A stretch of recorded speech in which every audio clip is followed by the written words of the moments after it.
specialties. So he still has a word of caution, precaution and prevention for rehabilitation. So preventive physiotherapy, preventive rehabilitation, Dr. Ranjan Wadhwa.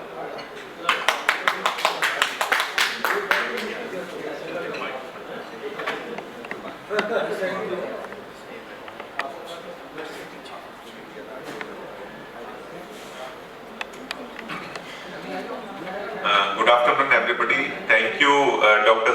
Sushil and Dr. Sushil, Chauhan, Laliman, Pracha, all my friends. So I'll be speaking on preventive exercise therapy.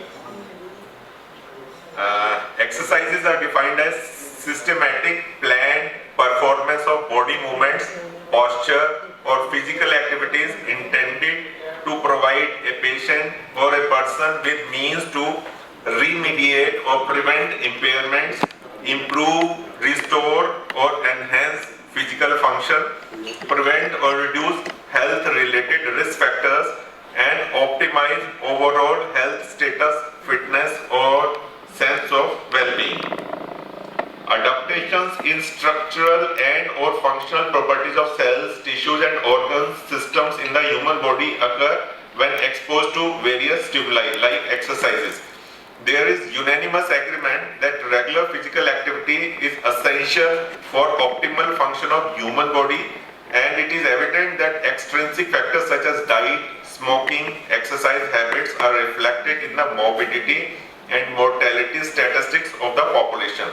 Regular physical activity is a very important component of a healthy lifestyle.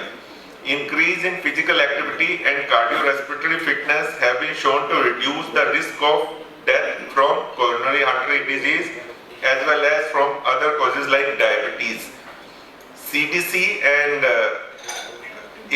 American College of Sports Medicine are now recommending that every adult should perform 30 minutes or more of physical activity, of moderate intensity physical activity on most and preferably all days of the week. Now, at least 30 minutes of physical activity, not necessarily vigorous, not necessarily continuous.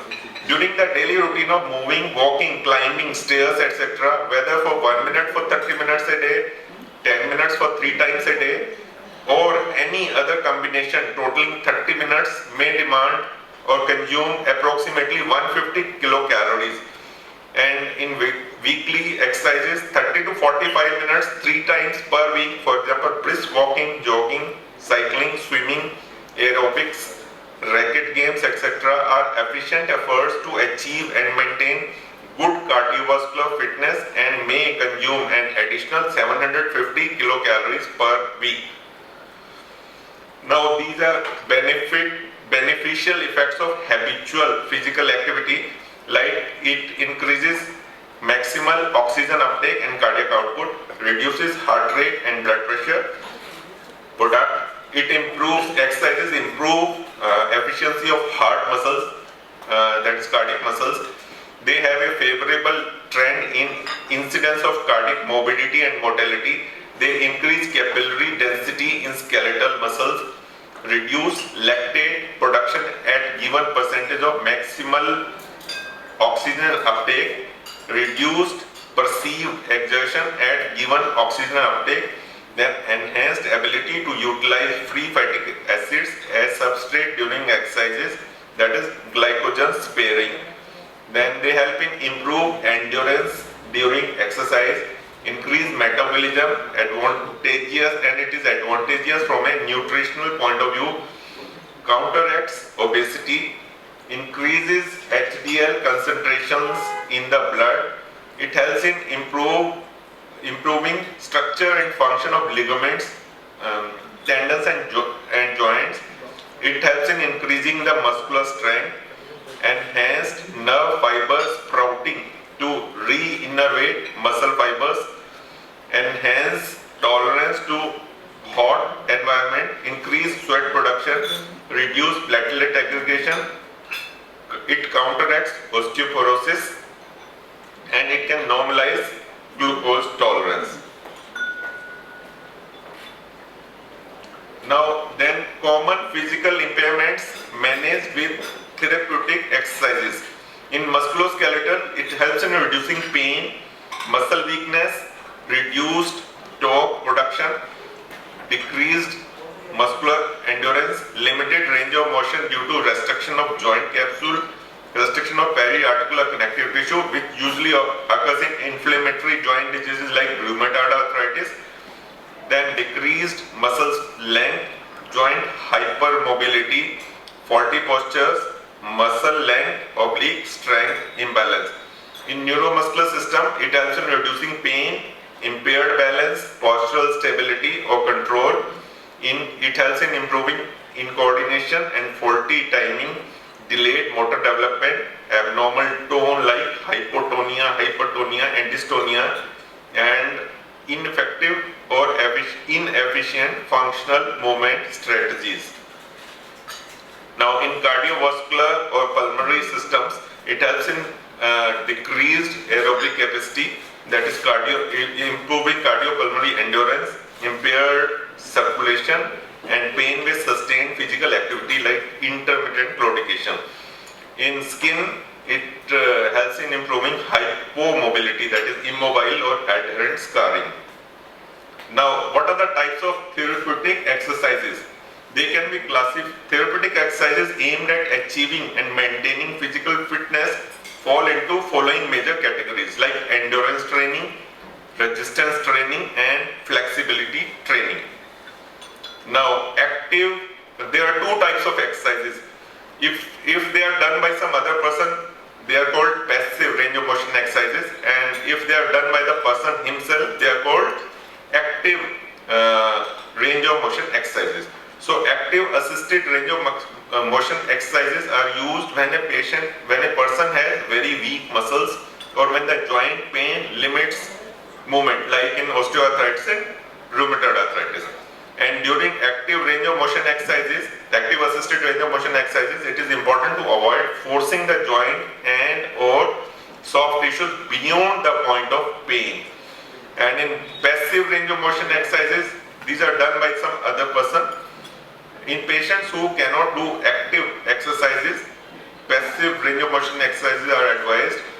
They consist of stretching immobile muscles and joint capsules to prevent joint stiffness and muscle contractures. In joints, flexibility is achieved by means of steady and slow manual stretching of large muscle groups and joint capsules or with the help of mechanical devices. Now, whenever a person is able to contract the muscle actively and move a segment with or without assistance, active range of motion exercises are used. Active range of motion exercises can be used for aerobic conditioning programs when a segment of the body is immobilized for a period of time. Active range of motion exercises are used on regions above and below the immobilized segment. Now, goals of active range of motion exercises are to maintain physiological elasticity and contractility of the participating muscles, provide sensory feedback from the contracting muscles. They provide stimulus for bone and joint tissue integrity. They help in increasing circulation and prevent thrombus formation, that is like deep vein thrombosis. We advise exercise of the lower limbs. And they help in development of coordination and motor skills for functional activities. Now, in the regions where there is acute inflamed tissue, passive range of motion exercises are beneficial. Active motion would be detrimental to the healing process. Inflammation after injury or surgery, usually lasting 2 to 6 days or 1 week. When a patient is not able to or not supposed to actively move a segment or segments of the body, as when comatose, paralyzed or on complete bed rest, movement is provided by an external person, like unconscious patients in ICUs. Goals for passive range of motion exercises are to maintain joint and connective tissue mobility. They minimize effects of formation of contractures, maintain mechanical elasticity of muscles. They assist in circulation and vascular dynamics. They enhance synovial movement for cartilage nutrition and diffusion of materials in the joint. They decrease or inhibit pain. They assist with the healing process after injury or after surgery. Now, what are endurance exercises? Endurance is a broad term that refers to the ability of a person to perform low intensity, repetitive or sustained activities over a prolonged period of time. An endurance training program has three variables: frequency, intensity and duration. The American College of Sports Medicine recommendations are as follows. Frequency: aerobic exercise should be done 3 to 5 days per week. Intensity of training: 94% of maximal heart rate or 85% of maximal oxygen uptake reserve or heart rate reserve. Duration of exercises: continuous or intermittent aerobic exercise activity should be done for 20 to 60 minutes, minimum of 10 bouts accumulated throughout the day. The heart rate maximum can be determined by the following formula, that is heart rate maximum is equal to 220 minus A's. Now, application to healthy individuals. Now, these exercises include following: walking, we all do that; running, jogging, dancing, stair climbing, cycling, swimming, rowing, skating, aerobic, dance, oblique exercises classes and skipping. Now, we come to resistive exercises. Resisting exercise is any form of active exercises in which dynamic or static muscle contraction is resisted by the outside force applied manually or mechanically.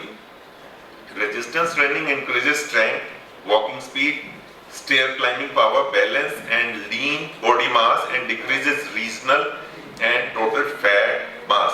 Resistance exercises have been shown to bring about favorable changes in risk factors for back pain, coronary artery disease, osteoporosis, diabetes mellitus and cancer. This type of exercises generally exist in three forms: isotonic, isometric and isokinetic. Now, what are isotonic exercises? They consist of dynamic exercise combining a constant load, the amount of weight used, with uncontrolled speed of movement. Movement is through a range as the muscle shortens or lengthens. Isometric exercises are static exercises with muscle contraction but no movement of the load, resulting in no change in the total length of the muscle. These exercises involve exertion of force against an immovable object or holding of an object in a static position. Now, isokinetic exercises, movement is controlled so that it occurs through a range at a constant angular velocity as the muscle shortens or lengthens. However, the load or force exerted may be variable. Now, what is flexibility training? It can aid in improving and maintaining range of motion in a joint or series of joints. They should be performed in a slow, controlled manner with a gradual progression made to greater range of motion. Indications of flexibility training is limited because soft tissue have lost their extensibility. In this, range of motion is limited because soft tissues have lost their extensibility as a result of adhesions, contractures and scar tissue formation, causing functional limitation or disabilities. Stretching exercises, restricted motion may lead to structural deformities that are otherwise preventable. There is muscle weakness and shortening of opposing tissue.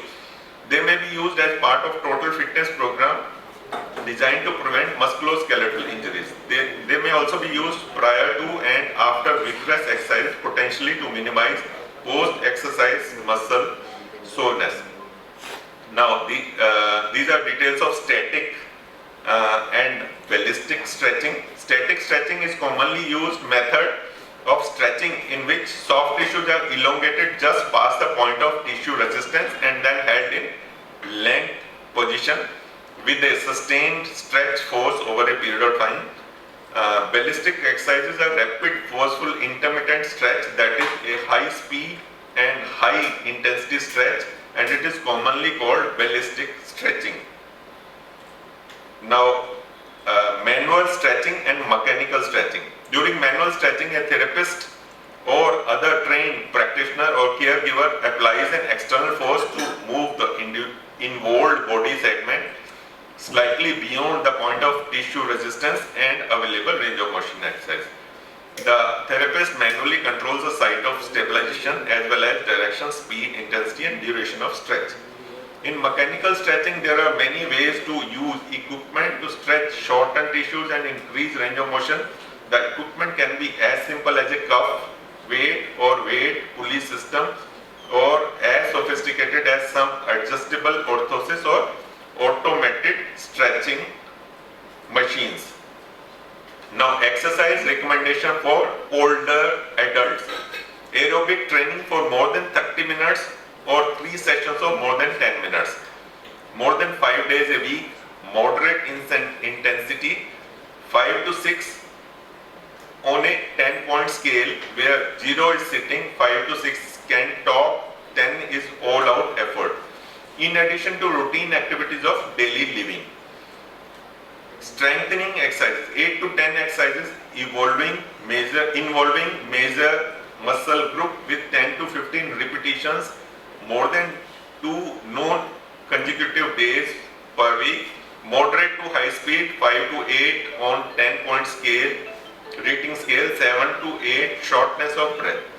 Flexibility or balance, more than 10 minutes for more than 2 days in a week. Stretching of major muscle groups. Balance exercises for those who are at risk of fall. Now, what are the guidelines for strengthening exercises in children? Frequency should be at least 3 to 4 days per week and preferably daily. Intensity, moderate physical activity that noticeably increases breathing, sweating and heart rate. 2. Vigorous physical activity that substantially increases breathing, sweating and heart rate. Time, 30 minutes per day of moderate and 30 minutes per day of vigorous intensity to total 60 minutes per day of accumulated physical activity. Types, variety of activities that are enjoyable and developmentally appropriate for child or adolescents. Now, what are the guidelines for patients with peripheral vascular disease? Frequency should be weight-bearing aerobic exercises 3 to 5 days per week, resistance exercises at least 2 days per week. Intensity, moderate intensity that allows patients to walk until they reach a pain score of 3, that is intense pain on 4-point scale, pain scale. Time 30 to 60 minutes per day. But initially some patients may need to start with 10 minutes bout. And weight-bearing aerobic exercises such as walking and non-weight-bearing activities such as arm ergometry. Resistance training is recommended to enhance and maintain muscular strength and endurance. Now, exercises in diabetes. Exercises induced hypoglycemia is the most common problem in patients with diabetes. Serum glucose concentrations in general range 200 to 400 require medical supervision during exercises, and exercise are contraindicated for those with fasting serums greater than 400. We should monitor blood glucose frequently when initiating on exercise program, and they should be advised to eat carbohydrate snacks before and during prolonged exercises. Be knowledgeable of the signs and symptoms of hypoglycemia and hyperglycemia, and there should be a person from the family of the person who is doing exercises, and use proper footwear and practice good foot hygiene, because many of the patients of diabetes, they have peripheral neuropathy and they can have ulcers in their soles of feet. Now, obesity management, we know most of these things. Threshold for change in body weight appear to be 30 minutes per day, with more marked weight loss noted with 60 minutes per day. Aim should be to reach 60 to 80% of the resting heart rate during exercises like cycling, brisk walking. If extended period is not possible, time can be broken into periods of 10 minutes with continuous moderate to vigorous activity. Aerobic cardiovascular exercises build endurance, while anaerobic exercises build muscle and strength, both isometric and isotonic. We should maintain a BMI of less than 25 in adults life it is recommended, and BMI between 25 to 30 lifestyle modification including diet exercises are appropriate. For individuals over 50 one daily over 50 years daily, 20 to 30 minutes of moderate level activity combined with calorie restriction of 1600 per day calories per day for women and 2000 for men. Now, exercises in pregnancy. Regular exercises during pregnancy provide health and fitness benefits to both mother and the child. Exercises also reduce risk of PIH, pregnancy-induced hypertension, and GDM. During pregnancy, regular exercises should be done at least 3 times per week for 30 minutes of moderate exercises per day. Women should avoid exercise during supine position after first trimester. Recreational activities engaging in high-risk trauma like gymnastics, horse riding, downhill skiing, and scuba diving should be avoided. For long periods of motionless standing is also avoided. Non-weight-bearing exercise like stationary, cycling, and swimming decrease risk of injury. Isometric exercises and Valsalva should be avoided after first trimester. Now, exercises to improve balance. There are many patients who have neurological problems with incoordination. So, static balance control. Activities to promote static balance control include having patient maintain sitting, half kneeling, tall kneeling, and standing postures on a firm surface. More challenging activities including practice in tandem and single leg standing, lung, and squat positions. Progress these activities by working on soft surfaces, that is foam, sand, or grass. Narrowing the base of support, moving the arms and closing the eyes. Provide resistance via hand-held weights or elaborate elastic resistance. Add a secondary task, that is catching a ball or mental calculations to further increase the level of difficulty. Dynamic balance control. Have the patient maintain equal weight distribution and upright trunk postural alignments while on moving surfaces such as sitting on a therapeutic ball, standing on oval boards. Progress the activities by superimposing movements such as shifting the body weight, rotating the trunk, moving the head or arms. Vary the position of the arms from out to the side to above head. Practice stepping exercises starting with small steps, then mini lunges or to full. Progress the exercise program to include hopping, skipping, rope jumping, and hopping down from small stool while maintaining balance. Now, symptoms of overtraining syndrome. If we overdo these exercises, then there can be problems like sudden decline of quality of work or exercise performance, extreme fatigue, elevated resting heart rate, altered mood status, early onset of blood lactate accumulation, unexplained weight loss, insomnia, and injuries related to overuse. Thank you very much. Sir, a patient with foot drop, what kind of In foot drop, treat that. At the same time, we give foot draw splint so that it helps in walking and doing activities. The simplest thing one can do is wear the shoe, tie something here and tie in the forefoot, so it will prevent foot drop. And these patients sometimes also have sensory loss, so the soles of the foot should be inspected, and if there is an ulcer or hyposthesia, it should be treated accordingly. Dr. Ranjan, thank you for a very good presentation. You told us about the exercises in great details, and some of us do not make out the difference between isotonic, isometric, and isokinetic. I mean, it looks like Latin and Greek to us. Just simple things first. We have a lot of people in our day-to-day clinics who come and they work on desktops, computers for long hours. and they keep complaining of backache, shoulder pain, or interscapular pain in a particular group of muscles. And you had told me once that if you ask the patient, they may not change their position even once throughout the day. They keep on sitting in the same position. So what should be our advice to these people? Persons who work on computers can get different type of problems from fingers to the shoulder or back. We call them computer related diseases or collectively. So they can have tennis elbow or golfer's elbow, they can have fatigue, writer's cramps, they can have problems in the shoulder, in the elbow and the wrist. So the first and the foremost advice should be given to them is proper posture. Like computer or laptop should be at the level of the eyes. If it is too high, we will have to move extend the neck. If it is too low, then we will have to flex the neck. And keeping neck in a particular posture of flexion or extension can cause pain in the neck joints and can lead to further problems.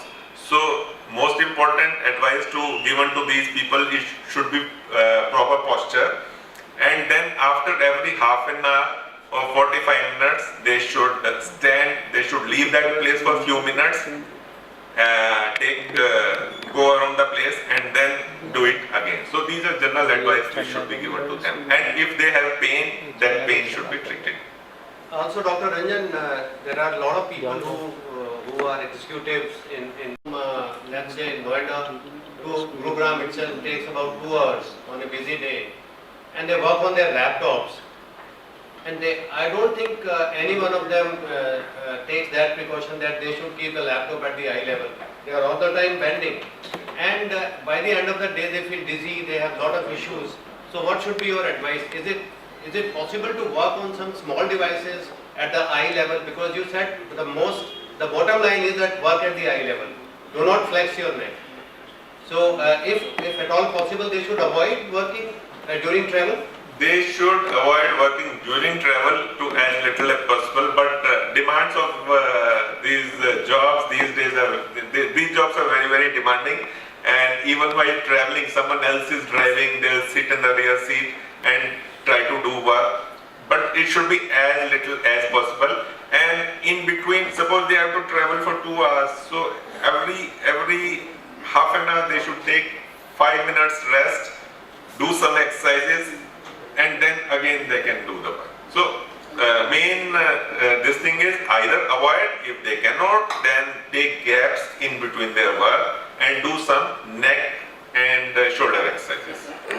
Would you also advise using a cervical collar during the travel time just to keep the neck at least not getting flexed too much? Yes, if they are traveling too much, judicious use of cervical collar with exercises is recommended, so that they don't have too much movement of their neck. It can be advised. Or if they are radiating men, then it is very, very useful. Thank you very much for a wonderful presentation. It was very insightful for all of us. I would request Dr. P.K. Gupta sir.